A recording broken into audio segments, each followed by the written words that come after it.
Koniec slavy premôžu nás. Do svítania dorazia slavou nami udru na nás. Všetci si zjasol, videl som. Pred Bohom a kráľom, že napadneš našich nepriateľov Turkov. Prísahu si však porušil. Spojil si sa s kadekým. S Rumunmi, Srbmi, Slovákmi a začal si krvavú revolúciu. Som smedný. Tu máš. Napísal.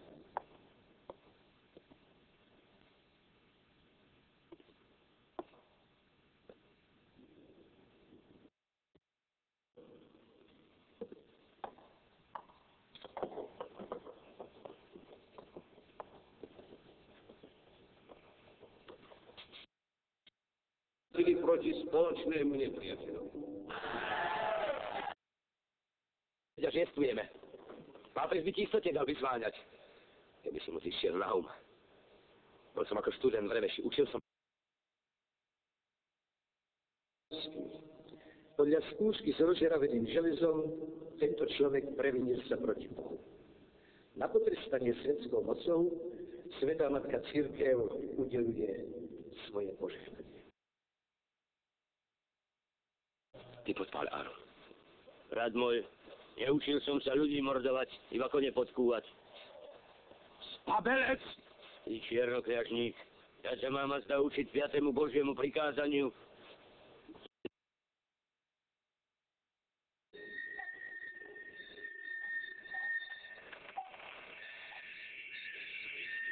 Ja som videla jedného človeka. Prisahám na živého Boha. Práve som nesla raždie na oheň. Kto to bol? Voľaký vojak.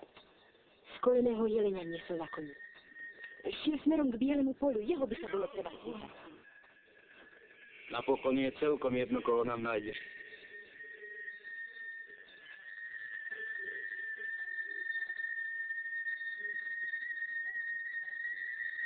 Raz sa nevrátiš do sumraku s prázdnymi rukami, neodídeme.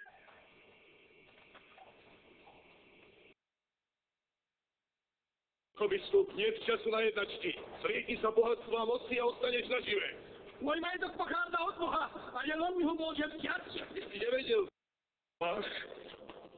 Na nás našich.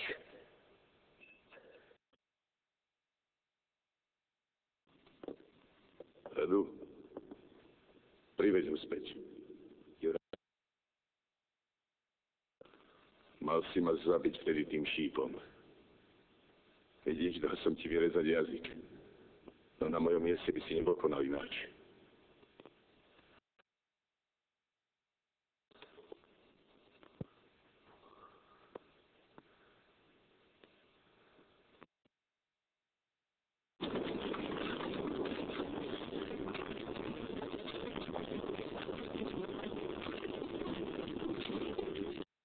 Poďme.